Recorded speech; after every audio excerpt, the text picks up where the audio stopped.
yesterday was stuck in the Googleverse somewhere, hanging out in the middle of nowhere. You can never trust that Googleverse.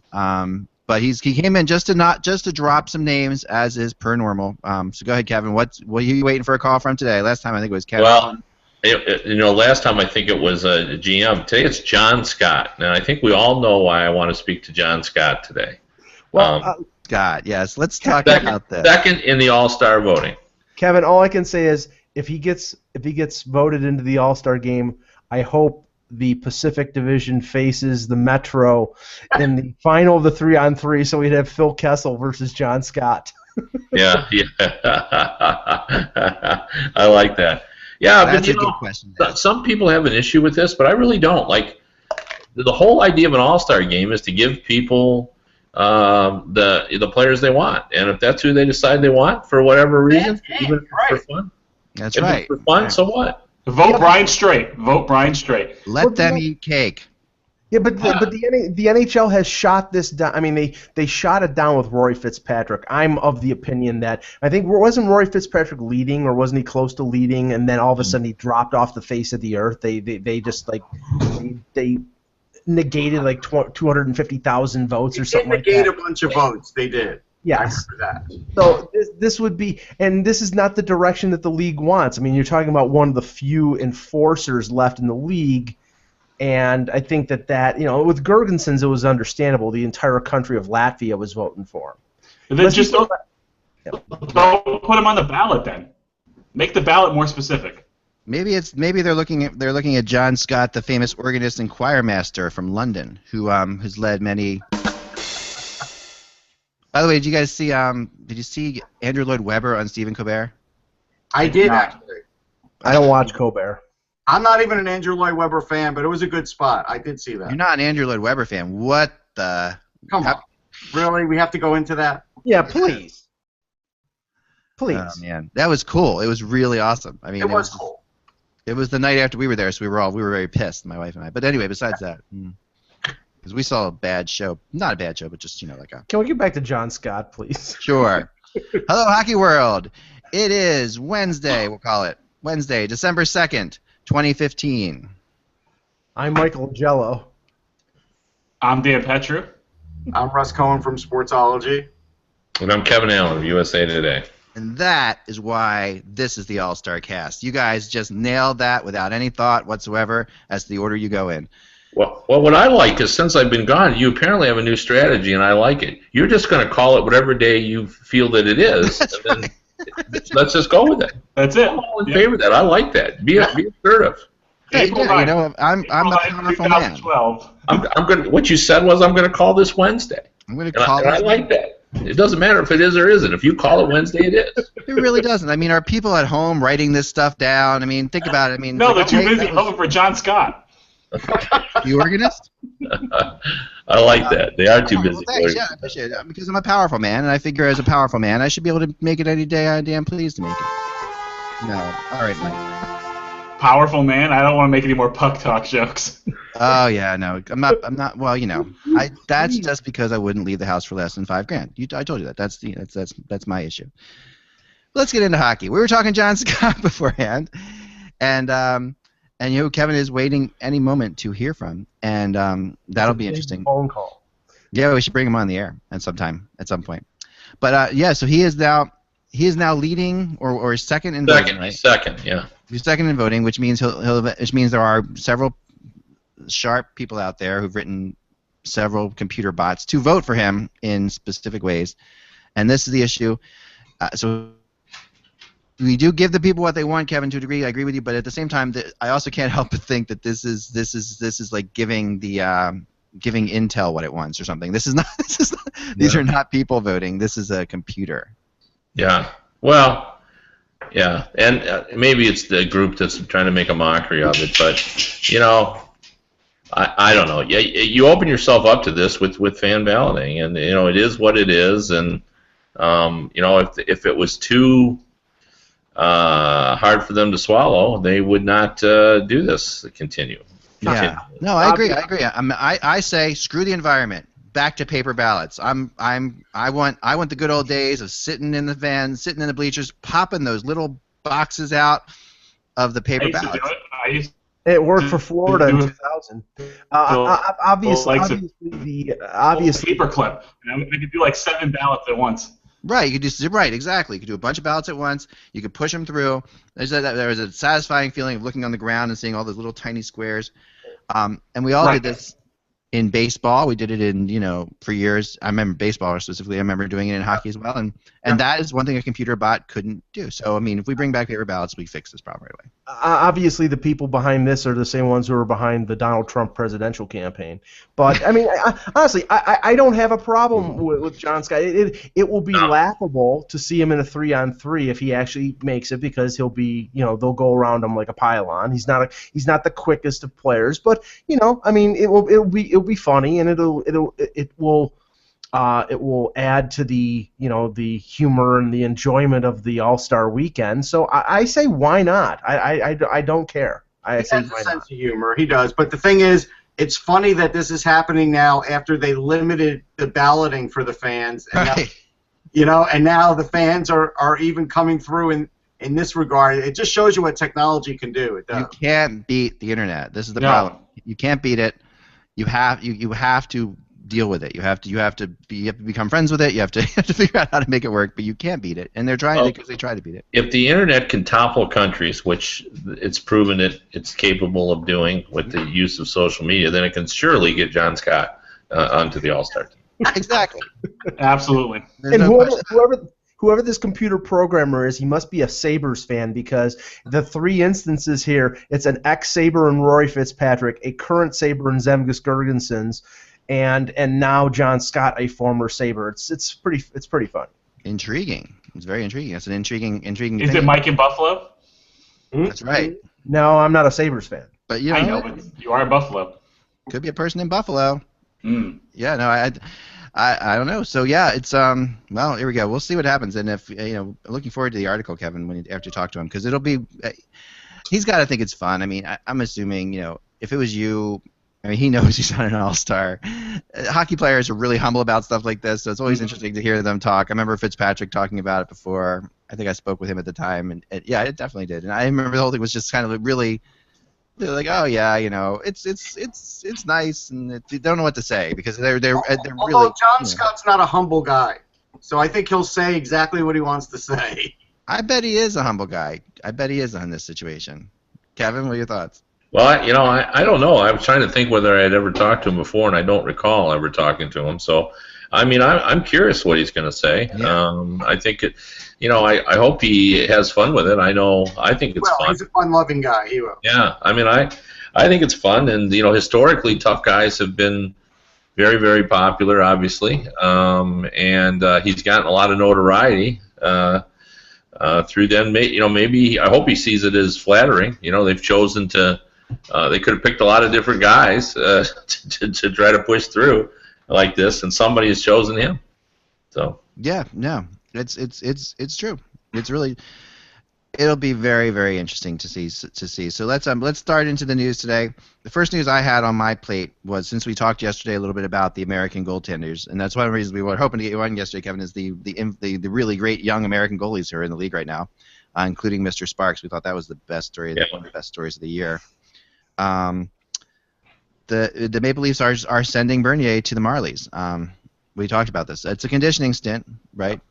But it's still. What do we think? I mean, conditioning. He was playing a lot. It doesn't seem like he should be out of shape. No, he wasn't. He wasn't playing a lot. I mean, he was injured on October 31st against Pittsburgh when Evgeny Malkin ran into him. He was on the IR for about a little over 2 weeks. He played in that game in New York where he let in the goal from center ice, and then he didn't play again until last Saturday, the game I was at against Washington. So he's only played 2 games. So and Reimer has started, I think, 12 of 13 games, and then they started Sparks against Edmonton on Monday. So I mean, I think it's justified to send him down on a conditioning stint because that's what it's for. I mean, he's still. A lot of people think he's not 100% and that he's recovering from the injury. He's clearly going through a crisis of confidence right now. He admits that. He admits that it's his own fault, and he hasn't had a win yet. So I think this is a good move. Plus, and I'd like to get Kevin's input on this, there is speculation that if he would have been placed on waivers, not just conditioning, he doesn't have to go through waivers for a conditioning stint. And if they had placed him on waivers, that somebody would have claimed him.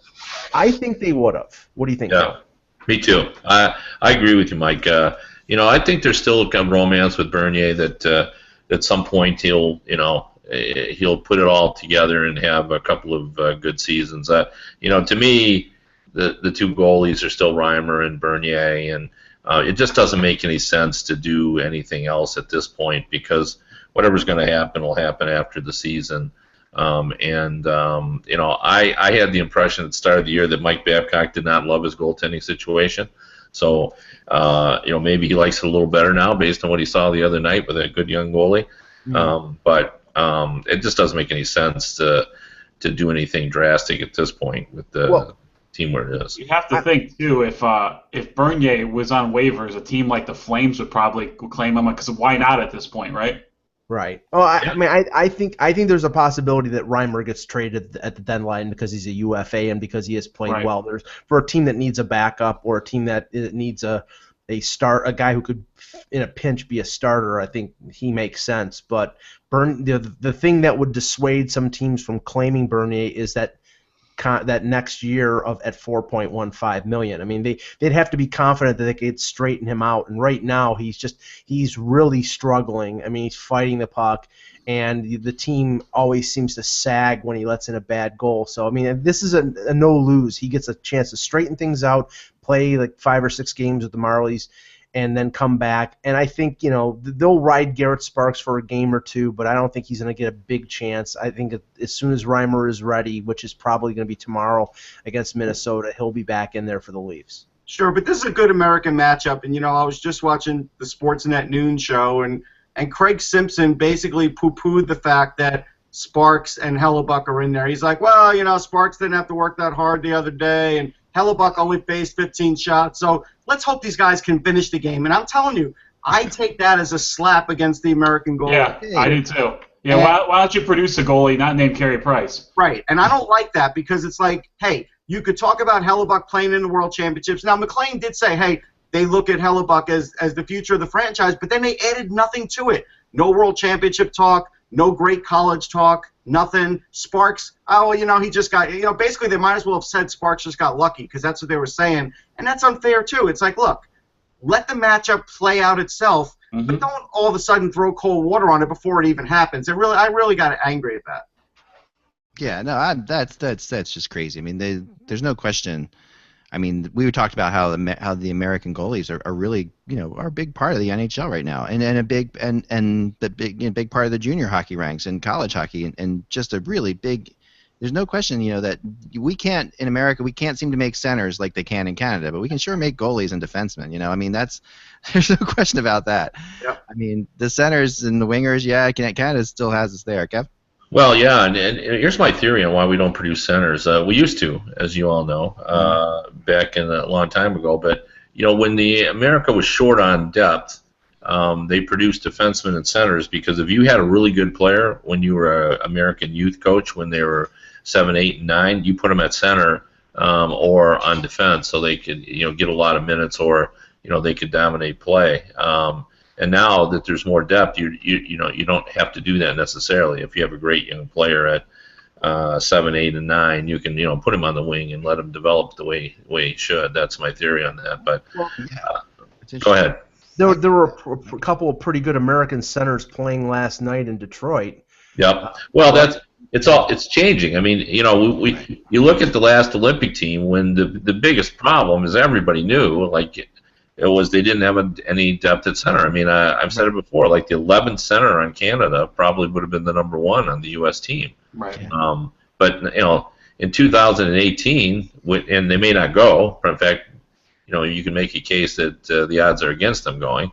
But if they did, suddenly it would be Eichel and Larkin and probably Austin Matthews and Johnson or Kessler. I mean, there'll be a lot of options for centers, and this group has potential to be as good as the great American center group of the 1990s that included Pat LaFontaine, Mike Modano, Jeremy Roenick, Dougie Waite, and just for fun, Joel Otto to win a faceoff or two. So, they had a lot of great centers in the 90s, and then they went through a period where they didn't have centers, and now it looks like they're coming around again.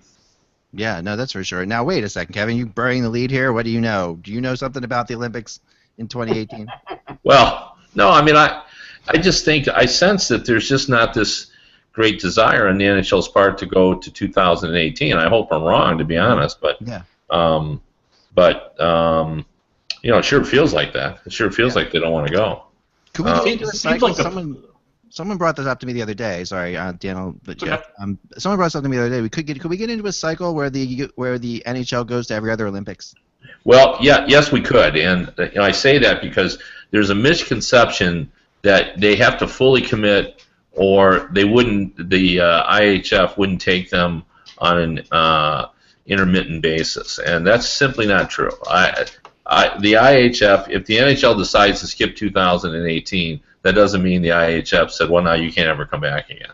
Right. I don't believe that at all. But saying all that, I mean, players really want to go. So, what you're hoping is they can exert enough pressure to make sure that they go. But, I think the NHL's beef is simply that they have not gotten the bang for this that they thought they would.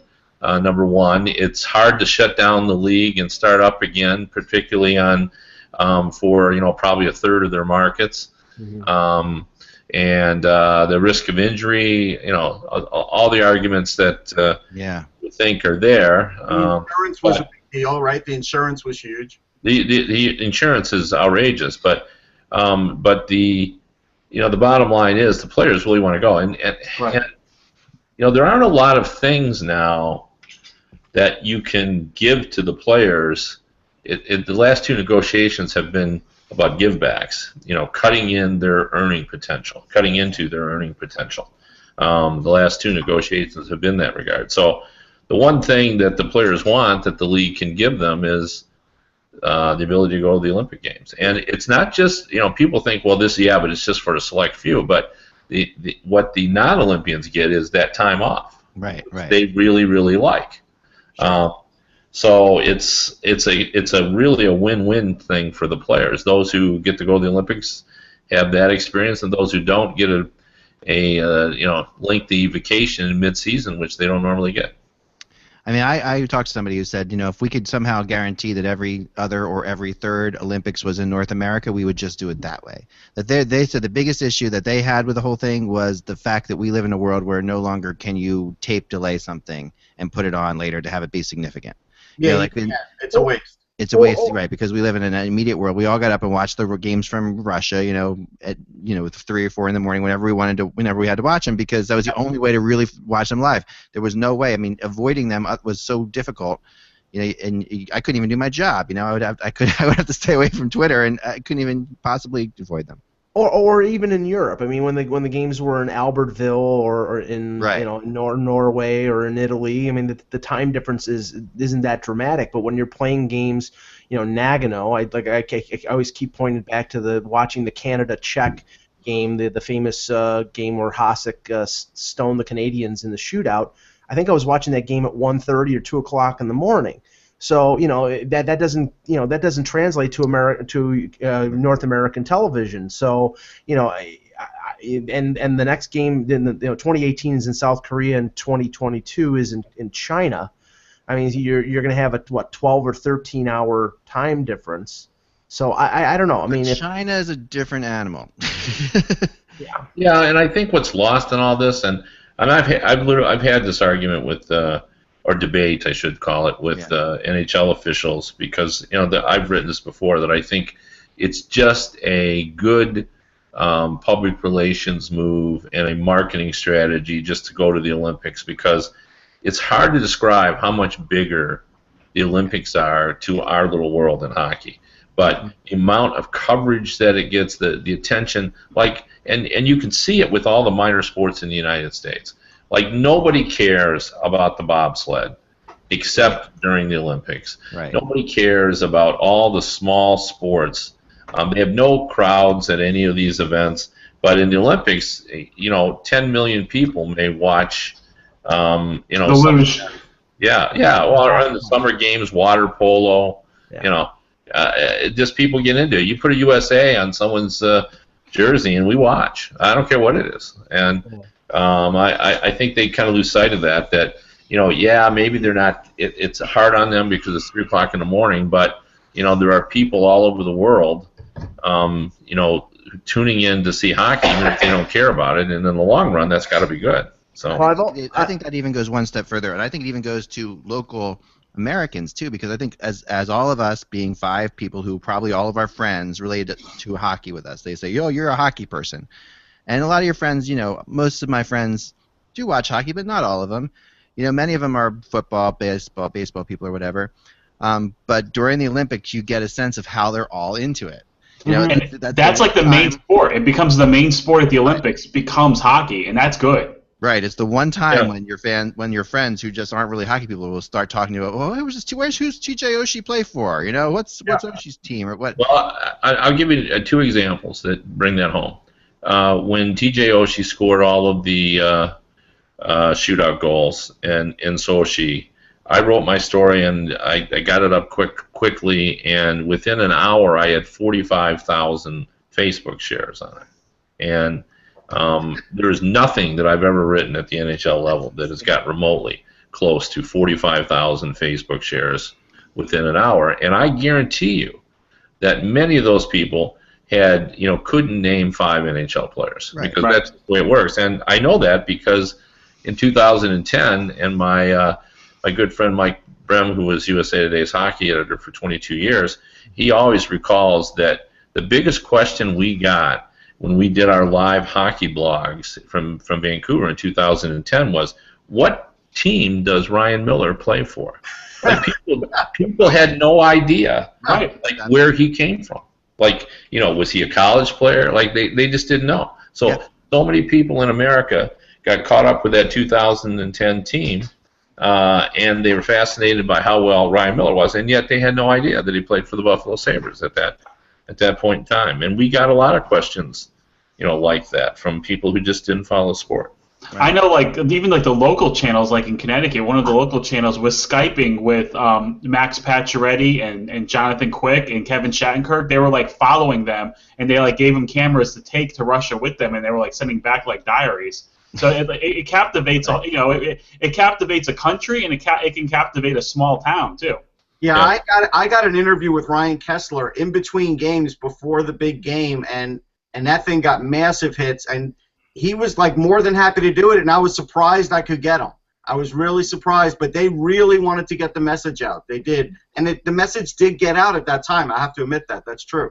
What I'm wondering is whether the resistance to go to the Olympics in 2018 is tied to, and I think it is tied to the lack of money that the NHL get. Of course it is. Because everything 95% goes to the IOC. So I don't know about that. I don't think it has anything to do with money. Yeah, I'm with you on that. Yeah. Yeah, I think it has everything to do. And the other thing I didn't bring up, and this is an important issue. Wait, do you mean money, Mike, by residual jersey sales and things that they don't get any money for? Is that what you mean? Because that's what I'm in agreement about. They always want to capture that, and they don't get to in those situations. Well, I'll tell you what they want more than that is they want the ability to get inside the ropes more than they have before. That's the thing they really have issues with, and I didn't bring this up before, is when they're there, it's almost like they're a guest. These are their players, multi-million-dollar players that they loan, and they can't get all the number of credentials they want. They don't get the number of seats they want to bring their owners on.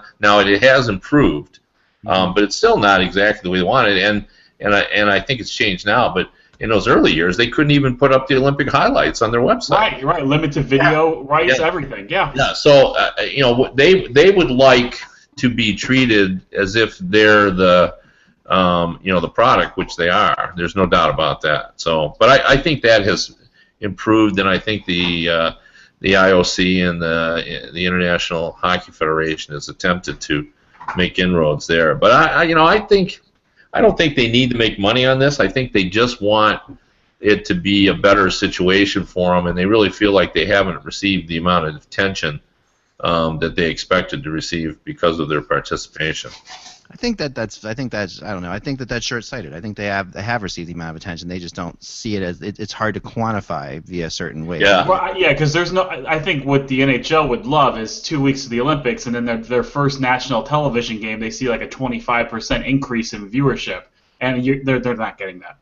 I think that's you're right on that. That's right. They thought they would get a bump, and what they've discovered is, and I believe this. I don't think they're lying when they say that in some of the markets, and I'm assuming we're talking about, the Floridas, Tampa Bay, some of the newer markets. It's hard to start back up. That the walk-up sale that they count on, which is strong in those cities, because people have gone 2 weeks without hockey. They've found other things to do. Now, that sounds like an oversimplification, but and then it's not a smooth transition back. And that people lose interest in a short period of time, and we all know Americans have short attention spans. So they just have a lot to do. I think, I think Americans they have short attention spans for sure, but I think they have a lot to do as well. Let's get into a couple or a lot of options for entertainment. That's the big thing. Right. So let's get into a couple games tonight, because there's a couple games tonight that are really interesting. First of all, I have to go. Sorry, this is my Islanders Rangers reference. It's bad, but we get it. I know, I suck at it. But anyway, the Rangers Islanders tonight. So finally we come to and like I talked about, Dan, we mentioned this yesterday for a second. I actually got a couple emails about people who agree with us that one of the problems was this year. I'm going to mute Kevin.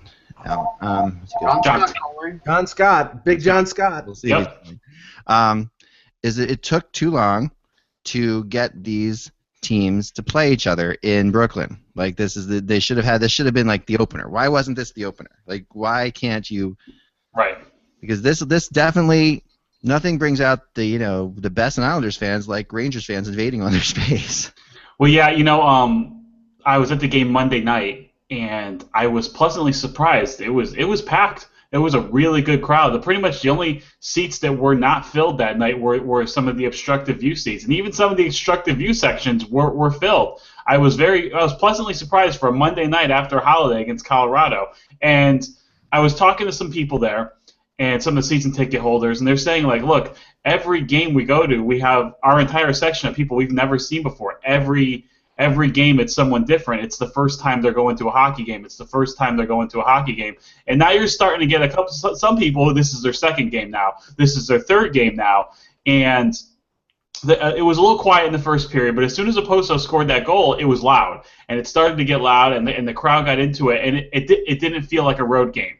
And a lot of games this year have kind of felt weird. And I'm not sure what to expect tonight, though. I don't know. Usually it's 65-35 Islander fans, sometimes 60-40, or when the Islanders are really bad, 60-40 Rangers. I don't know what to expect about amount of Ranger fans tonight. There's going to be a lot. I'm more concerned about what's going to happen on the Long Island Railroad on the way home if there's no cops on those trains, because someone might get stabbed tonight, and I'm not joking.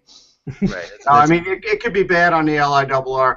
This is a tough game because this is a bad game for the Rangers. They really have not been able to get up, as their coach said, for the last few games. And against the Flyers, I don't know how you don't, but they didn't at home.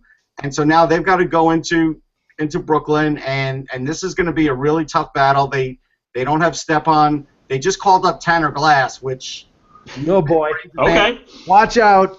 Are up in arms, and so now we're expecting like all these fights. So is it going to be like a 1975 matchup, or is it going to be like today's matchup? I don't know, but I would favor the Islanders in this one. I just think this is going to be a really tough game for the Rangers. Why the hell haven't they played already in this? But they should have. You're right. I mean, this is like crazy. Like the Flyers have played the Senators twice in Ottawa over the last 7 days. Like why? How could the Rangers have not played the Isles played Montreal 3 times. Right. They played the and most of the Western Conference already, but we've not played the Rangers yet. Haven't played the Penguins. Still haven't played the Penguins yet this year. Yeah, that's crazy. I mean, I don't think the Flyers have played the Penguins. Come to think of it, have they? No. Yeah, that's kind of it's.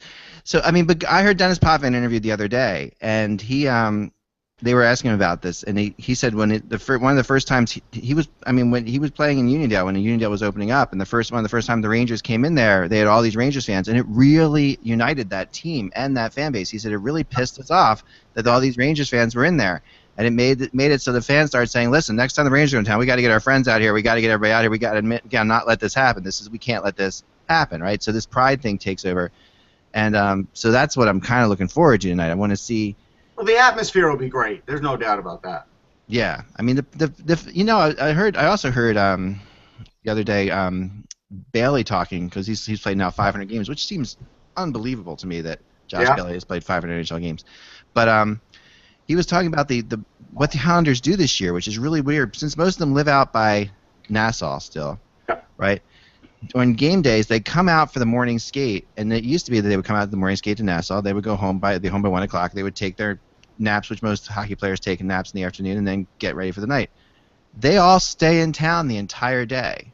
They're not the only team that does that, though. I don't know why it's getting such a big pub now. That the Rangers have been. A lot of the Ranger players who live in Westchester or Fairfield County of New York and Connecticut have been doing that for years. Yeah, but it's a big. I mean, hockey players are they're like racehorses, Dan. This is why. I mean, the thing when it's not a matter of if you go. Okay, can I comment on that? Yeah. If these players are the toughest athletes in sports, and there are times during the week where I drive between 4 states, and sometimes my drive takes an hour, sometimes it takes half an hour, sometimes it takes 3 hours, and sometimes I'm on the George Washington Bridge for 3 hours. Right. I don't want to hear these guys complaining about taking a 45-minute train ride and then sleeping in the 5 Seasons twice a week at most. So they can shut the bleep up. Kevin applauds you, yes. I did. I'm with Dan on this. You know I am. And you know what? Everybody in Long Island lives out there. They work in the city. They take the train. They're commuters too. People in New York are used to traveling. Back in the day, Gordie Howe took the train everywhere, right? That's the only way NHL players got around. They used to play cards on the train. I've got all those stories. So you're right. There's no excuses. The one thing that'll be hard for the Rangers, though, is this Kevin Klein loss. That's really hurt their defense tremendously, because now McElrath has to play. Now Boyle has to play. And so now they have a pairing somewhere that's not nearly as good as what it used to be. So and Russ, don't you think that the Rangers can compensate for the loss of Stepan? I mean, it's you want him in the lineup obviously, but they can move a Staal up, they can move a Dominic Moore up, and not to say that they can fill the offense that Stepan provides, but I think that loss is less in a way than the Klein loss, because you have to lump more minutes onto McDonough, onto Girardi, onto Staal, onto Yandel, and you have to play Boyle and McElrath. I think the loss of Klein is bigger than the loss of Stepan. Yeah, you can make that argument. I mean, the Rangers are a little weak at center when it comes to faceoffs, and Stepan's okay at faceoffs, but he does have a lot of defensive IQ, and the Rangers don't have a lot of good defensive forwards. But all that said, Klein's been really solid, so I think your argument's fair. Yeah, and getting back to what the staying in town, teams do this all the time in the playoffs. Yep. As well, so if when they're playing their most important games of the season, they think it's fine for the team to stay in town and get a hotel room, then why not do it in the regular season? So I don't see it as a big issue. This feeds into what Nick and I have discussed this many times about, you talk to players who played into the 70s and 80s and even into the early 90s, and they said, they used to love when they'd play like 3 games in 5 nights, like, just nothing but games, and it was just hockey, and you play games, you get up the next day, it was time to play another game. Practice? Who wants to practice? You know what I mean? That's true. And now we've allowed ourselves to think, oh my gosh, that's the worst thing in the world for a team. They're weary, they're tired, they're overtaxed. To me, it's self-fulfilling. Players, I think, play twice a week. Right. Yeah, I'm glad you brought this up, because it's always been a pet peeve of mine. I mean, because you talk about. I mean, I realize that the game. These are finely tuned athletes, and this is a very physical, very tough game. But there's certain instances where teams play 3 games in 4 nights. I remember back in the 70s where games 1 through 4 of a playoff series, it was Wednesday, Thursday, travel day, Saturday, Sunday, 4 games in 5 nights, and they were playoff games. Yep. Yeah. I mean, that's common. That was common. And players love that. Yeah, absolutely. No one wants to practice ever. Yeah. No, it was, and you didn't have time to worry about a loss. You just got right into it. Yeah, there is nothing worse now than 2 days off between a playoff series. In a playoff series, like I hate, we all at least went back to back. We at least won one night off, but 2 nights off in a playoff series. Well, and here's the thing that's really bothersome. They talk about all that, and it's different. Obviously, a goalie plays the whole game, but most of the guys are playing under 17 or 18 minutes of actual, time. So their work day, and I get it. There's a lot of preparation. There's a lot of you got to work out. I mean, I certainly understand all that. No one understands more than I do. But their actual work day is limited very much. So, and it's not, to me, it's not the players who have caused this. It's the management and the coaches who've decided that this sort of interferes, and they with their maximum efficiency and all that kind of stuff. Because I think it was left off the players. If you said to players, hey, we'll condense the season a little bit, but you'll have to play a lot more 3 and 5 night games, I think they'd say go for it. Absolutely. And the thing, too, is if the Islanders were so concerned about this, why did they make a brand new practice complex across the street from the old Coliseum at Eisenhower Rinks? Why did they move their practice facilities to, like, Aviator Sports in Brooklyn? Yeah. Yeah, I mean, I don't know. The only reason I bring it up is because I do think that, there is a habitual thing to players, and I agree. I mean, listen, I traveled 24 hours. It would be different. Like they knew it's a change now. Like this is brand new. But I think that early on, some of the Islanders, and they haven't been terrible, but some of when they get more used to this, they could be in fact better. Like I mean, and I'm a person who traveled 24 hours in a row to see the LA Kings win their last Stanley Cup. Flying, never leaving, never checking in. I'm totally. I mean, believe me, we're all. I worked at World Series once where I averaged 19-hour days for 9 days straight. Yeah, so I mean, then there's nothing. I didn't remember who I was by the end. But it's great because you're doing something you love to do. So, we will get into a couple rumors.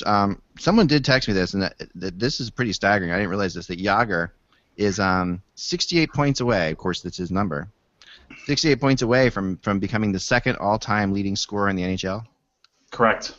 Yeah. That's really awesome. I mean, and I don't think I mean you guys obviously all knew about this and I didn't, but I didn't realize. I mean, because just remembering back to how incredibly big deal it was when Gretzky passes Gordie Howe, remembering that this and Jagr, had he not played in the KHL, would already be past this number, right? So there's that aspect of it too. But Gordie's record seemed like one that could never be broken, and only Wayne would ever break it in my head. As a kid, I think that's what I thought of. That's how I thought of it, at least. Well, let's not forget that Alex Ovechkin has a statistical chance of catching Wayne Gretzky. Yeah, I know. Goals, right? I don't think it's going to happen, but statistically, when you look at it, he's got an outside shot. So and for Jagr to finish second, he's probably going to have to sign for another. Well, I think he's only on a 1-year deal. I think he would have to sign for another year, but he's not falling off. He's not dropping off. He's still a very effective player, and he apparently likes it in Florida, and they like him. So I think that's very possible. And there's some real chemistry between him and Barkov, and now they put Peary on that line. That line's good. That is a good line. It's time for me to say what I always say in these times where. If Jagr does not win the Masterton Trophy, the dedication and perseverance to the game. Yes. I mean, I have been lobbying for this for since he's come back basically to the NHL. But I mean that award describes Jagr. I mean he's passionate about the game. He loved. I just saw a quote from him recently. I was reading a story where he basically said, "I'm going to play till I die." Because I have nothing else I want to do. There's nothing else in my life I want to do. But play hockey. I saw something where he said if he retired, he would just drink beer and get fat, so he wants to keep playing. No, that's exactly. That was what's been the same article. But that's amazing. Yeah, I mean, and they love him in Florida. I think he's getting another year there. I don't think it's going to be an issue. I would. Yeah, absolutely. And in all that stuff, it's not exaggerated when people say that he asked for keys to the arena so he can work out at 3 o'clock in the morning. Yep, that's true. I mean, he likes working out in the middle of the night. So he's a dedicated guy. Okay, so 20 years ago today, what happened? Patrick Waugh. Very good. Wow, you guys are ahead of me. Oh, I had something else. All right. I know Patrick Waugh played his last game in Montreal. The Mets signed Bobby Bonilla on December 2nd, 1991. Oh, Yeah, that wasn't it. Yes, they're still paying him. the Yeah. wonderful coach known as Mario Tremblay. Who are these Mets you speak of? The Metropolitan Division? No. So anyway, yeah, no, I just think that's awesome. And what I wanted to bring up along with that is the simple fact that I think the alumni game between the Colorado Avalanche and the Detroit Red Wings will be the coolest alumni game ever. Ever. It's not even close. Yeah, yeah. Oh, I would agree with that. I mean, and and the Rangers Flyers one was really good. I mean, it was a really good. I thought that was the best great. one. No, the before Rangers this. Flying one was great, but this is going to have younger guys. That's the bottom line. Yeah, I mean, the players playing in this game are insane. I mean, literally, you've got Draper and Forsberg out there, right? So you've got. Let's hope Claude Lemieux and Draper don't convene near the bench. Yeah, Well, I mean, as all you folks know, I know Darren McCarty quite well. I guarantee you that if Claude Lemieux did anything untoward, that Darren would not, just because he's in his 40s, not defend his buddy Chris Draper even now. But I will say this, Lemieux and this was in the book if you read it, but Lemieux and McCarty now have buried the hatchet, not in each other. They did a signing together and signed the photo together, and Darren was really struck by the fact that they got a pretty good fee for doing this, for appearing together, and Claude Lemieux donated all of his to charity. Oh, wow. That's and awesome. Darren was very impressed by that, and had a chance to talk with him, and I came away, knowing a little bit more about the guy. So. Also, great. A lot of love goes out to PK Subban. I don't know if you guys saw. He took a couple thousand of his jerseys, sold them at the Children's Hospital, and every penny went to that hospital. That's awesome. Nice. Yeah, and no, also he's gave all the patients a jersey too. such a class character, PK. The whole He's the guy. family. He needs to win that. Family. Mm-hmm. I mean, he needs to be the captain of that division in my mind. Like that's where I want. That's who I want. That's who I voted for. Yeah, I mean that's who I'd vote for too. There's no question about that.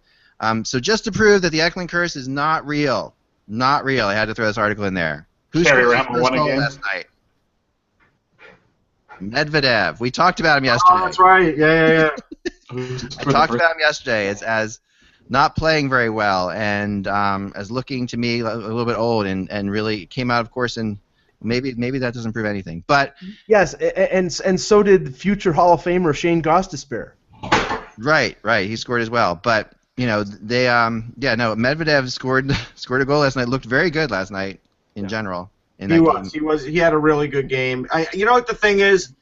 I think he's struggling more with Hackstall's system than with the NHL. I really think that's a great point. I think that's the biggest pain for him because he's a good skater. He handles the puck well. He had one mistake the whole game, but he's always a threat in the offensive zone. He's an excellent passer, and he has one of the best shots. And now he's starting to shoot a little more because he's getting to play a little bit. Actually, I watched a lot of that game. I thought the Flyers looked pretty good. Wayne Simmons is really hot right now. He's really playing well. But I have to tell you, Jagr Voracek looks lost. I know he tweaked something he along the boards. He ran into the boards the wrong way and hurt his ankle. I think it was early in the game. But he just doesn't seem. I mean, it doesn't look like the same player that was dominant last year. I don't know what's going on. To me, it feels like he is actually.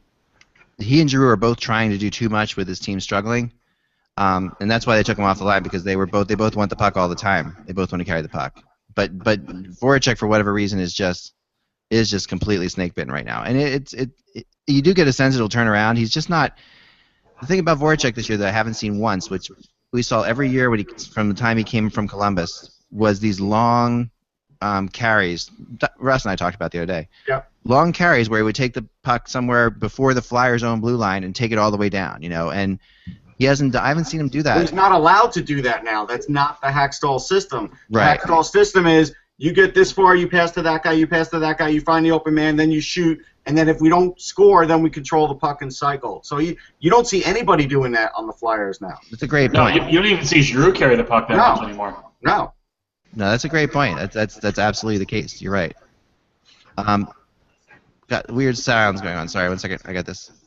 All right, so I wanted to show you Medvedev's goal for a second because, and this totally fits into what you're saying, Russ, because The one thing I noticed about Medvedev, and I can't get it up for some reason, but anyway, if you get a chance to watch the goal, you'll see that he gets 2 chances to score.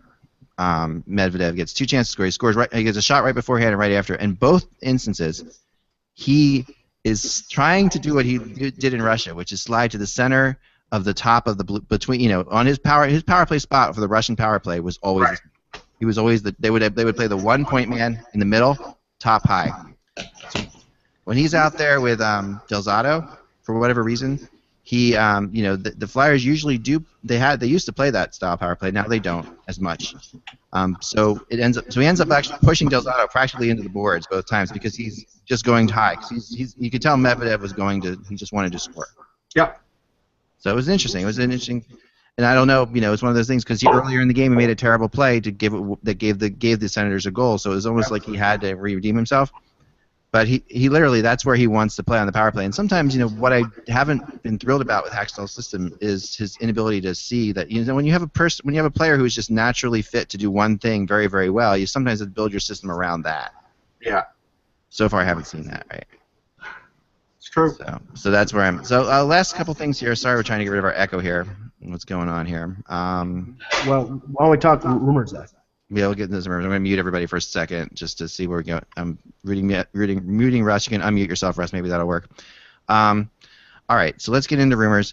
Yesterday I talked about Montreal a little bit, that I kept hearing Montreal is going to be aggressive, and I continually hear Montreal is going to be aggressive, and they're trying to get a top 6 forward.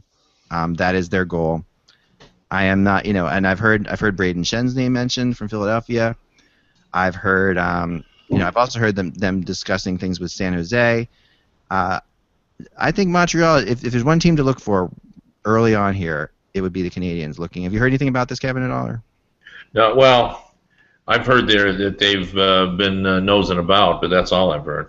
Yeah, so far. Well, and the thing is that right now, I looked at it yesterday. The Canadiens have about around $2 million in salary cap room. A deal that they could make right now would have to include sending somebody out of a significant salary, like a Lars Eller, whose name has been out there for a couple years, and he makes around $3 million. If they moved him out, then they could bring in a $5 million player who's like you said, a top 6 forward. Other than that, they're going to have to they'd probably have to wait until it gets closer to the deadline if there are rental players out there, or if Bergevin, who's really sharp, if he can find somebody with a lower salary who can come in like he's done with the Flynn and Torrey Mitchell and a few other the ads that they have on their bottom 6, bring in somebody like that who can be a stopgap. But they're going to have to move money out, and I think if they can't move money out in a deal, they're going to have to wait until the rentals get traded in right after the All-Star break. Yeah, and the other thing I've been following too is the Oilers, and the Oilers, of course, have been very all over the map this year, and they have not quite played 500 since the loss of Connor McDavid. Russ, that is one of our bets. It's shocking. Yeah, that I said that they would stay around 500. They're not quite there. I can't believe Anders Nielsen and Cam Talbot aren't winning hockey games. I'm sorry. I have a lot of respect for Todd McClellan as a coach, and a lot of sympathy right now because it's not him. He's the new guy on there. No, I totally agree. This is a core group that needs to be blown up, not dismantled, not trade off like to the 4 corners of the earth, but they have to move somebody. But they refuse to do it. The Hamonic deal could be done already, and he would greatly help what they need and fit so many needs that they have, and they will not bust up their core. Well, I got an email from a source, guys, and I never really quote emails from sources, but this source actually wanted me to mention this on the air. Read this quote exactly as I've written it here, so I will read it to you guys. He says, "There's a new level to these talks. The new Oiler management and coaching staff have evaluated what they have now through the first third of the season, and for the first time in a decade are seriously considering major decisions on major player movement. Yeah. Some have said that some of the players are already very aware of certain scenarios." That's coming from a source. Now, and he says that the game apparently tonight, they're in Boston, I think it is. Mm-hmm. There's a lot. They're at that point now. Whenever you hear like, oh man, they better win this game, that's when you know a team's in trouble. They have to win this game. Kevin? Three things. Yeah. One is I'm really surprised that the Oilers haven't shown more progress. I really thought that just bringing in Chiarelli and McClellan behind the bench was really going to have an impact. But when you look at that team, it should be performing better than it is. So what I'm saying is, I think I agree with Mike that they before I just thought, well, they didn't have the right people in charge, and they just had to have a game plan. But I think they do have the right people in charge, and it's still not working. Like Connor McDavid certainly instantly became a big part of it, but they should be better than they are. I mean, they're in the Austin Matthews sweepstakes. I mean, they could end up again the number 1 pick. So I think that. And secondly, and I wanted to bring this up before I forget, I talked to a GM yesterday who said that he had talked with the Islanders about Hamonic, and he came away believing that they weren't close to anything, and they probably were more likely going to trade him after the season. That's what it's sounding like. Yeah. It seems like they've run up against a brick wall, because it just seems like either Snow's demands were too high or the other teams didn't want to give him enough. I agree with you. I think that's the way it's going. And he told me that they felt like they probably felt this way before it came out, like that it was probably going to happen after the season, because they had they had made an effort to trade him prior to it, the news leaking out. And the third thing, which I found interesting, came from somebody who said to me that don't expect anything done with Staal early, because they want to see how their Karmanos ownership situation plays out. If he can bring in somebody with money who wants to expand the budget, then maybe Staal might get re-signed. So they're not looking to do anything quickly. They would rather wait and see what happens with the ownership of the team. Because I was going to say, but Eric Staal himself did hint at setting a deadline, and maybe before the trading deadline with the club. Yeah, well, I mean that could be, but he controls the cards too, so he could just decide. Like most guys, they want to be traded because they want to get on a team, but Eric Staal may not. Eric Staal may just say, "Hey, look, I'm going to play it out." He likes it there, so could give him a deadline. Kevin, I mean, and Ak brought this up, I think, a few weeks ago. I mean, the scenario that is floated a lot during the deadline with players like Staal is, they will trade it, and then maybe they'll come back. I think with him, that's a realistic possibility. Him going to a Nashville or him going to a Montreal and letting the Hurricanes get a good return for him, and then him re-signing with the Hurricanes in the summer. I mean, do you think that's logical and realistic? Well, I mean, it could be, knowing his personality. I agree with you. Like, he does like it there. But then, those are always risky. Like, if Carolina decides it wants to keep him, it's risky to do that, as we all know. It is. Because he could go and really like it, and all that. Families kind of involved, it becomes less risky. You find that. I mean, I find like it is risky. I do agree. Like often players who go, wow, he goes to Montreal and he just loves it playing hockey in Montreal. That is possible. Yeah, but his family is so involved. If they don't change ownership, I mean, they just may not have the budget to sign him at what he can command. Like, he's certainly not going to take $5 million to play in Carolina. And when you look at their salary structure, you wonder if they can actually pay him. Maybe $6. Right. So I don't know. He would definitely get much more on the open market. That's for sure. It almost seems they probably need to make a decision on Cam Ward before they can move on Eric Staal anyhow. Yeah. I think Would you re-sign him, Russ? Would you re-sign him? No, I think Cam Ward is sort of moving into backup status now in the league. I do. Yeah, I'm with you. I feel like the decision's been made on Cam Ward. But I might be wrong, but well, the reflection of that was signing Eddie Lack to a 2-year extension. So I mean that I think maybe the question is, can you find anybody who is that desperate for a goaltender who will take a $6.3 million salary? I mean, one way or the other, Carolina is going to have to, if they want to get a return for Cam Ward or for Eric Staal, because his cap hits 8.25, they're going to have to retain salary to make that work. I will say that game that Ward played against the Rangers is one of the worst goaltending performances I've seen in years. Yep. Yeah. He was awful. He was frustrated. He broke his his goalie stick over the post. I want to say he gave up 3 goals on 7 shots. It was awful. And when they played a couple weeks ago, I was actually at the Carolina game in MSG, and it was the same thing. I think the Hurricanes had like 17 shots on goal. The Rangers had 6, and it was 3-0 Rangers. Yeah.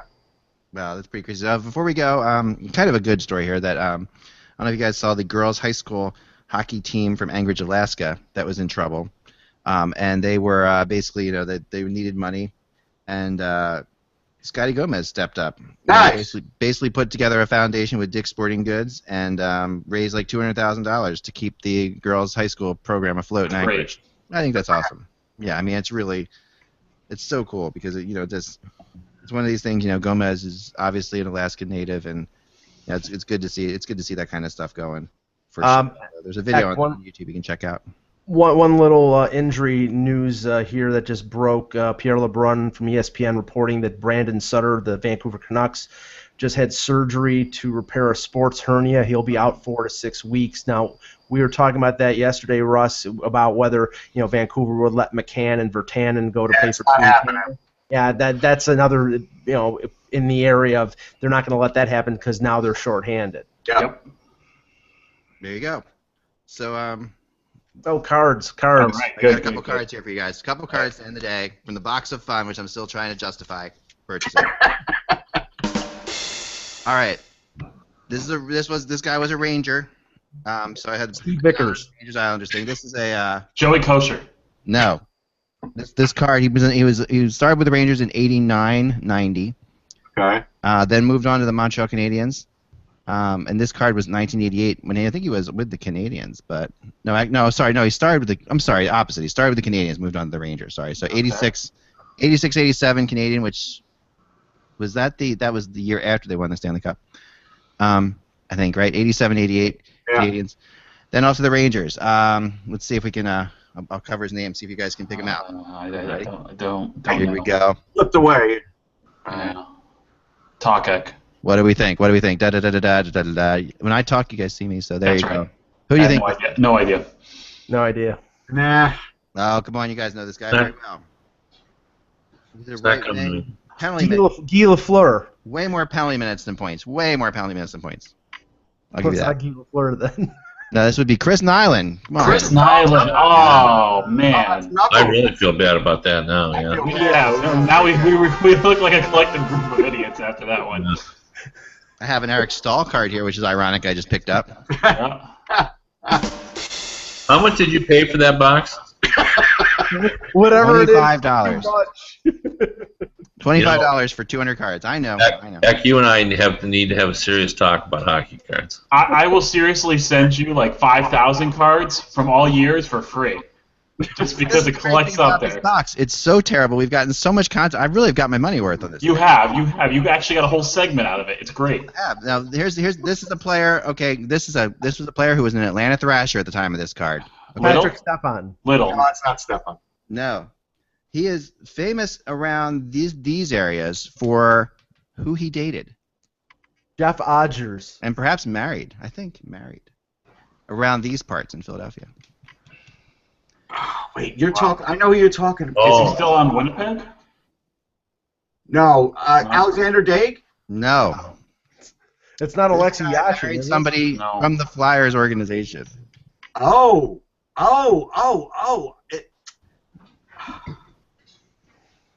I'm going to kill myself. I know it. Go ahead. That would be Todd White. Todd White. Oh, yeah. Todd White married Bobby Clark's daughter. That's right. That's right. Which is a really scary thing to have done. Yeah. You have to really love Bobby Clark's daughter. Well, how about Bobby Bourne and Clark Gillies being father-in-laws? Yeah. That's kind of crazy, you know. Well, what was it? There was was it Alexander Selivanov was the son-in-law of Phil Esposito? Yes. Yep. And finally, a whaler because whenever we have Dan, we like to do whalers. And we'll get it before you even show it. Robert Cron. See if I can just show the picture. Ready, Dan? All right, keep talking. Here's a picture of this player. Stu Grimson. Is that Brown? No, number 23, the Harvard Whalers. Stu Not Stu Grimson. Grimson. Really famous last name in the NHL, but not, I don't think any relation, perhaps, maybe not. I don't know. You never know. Is it Jocelyn Lemieux? That would be Jocelyn Lemieux. That is correct. I know. I thought any Whaler from like 88 to 96, I'll get. That's a sad commentary, Dan. Yep. I always remember him as a Blackhawk, but I do too, actually. But he did spend a brief period of time there. Is he? No, is he? I Really thought he was a cousin. I thought that was a cousin. Is he a cousin of Mario's? He's the brother of Claude Lemieux, I thought, wasn't he? That's right. I didn't know. Okay. Yeah. Well, there you have it. He was born a week after me. All right. Guys, remember, without the buzz, it is just hockey. We'll be back again tomorrow. Tomorrow will be Thursday. I declare it so. See you later. Talk to you then.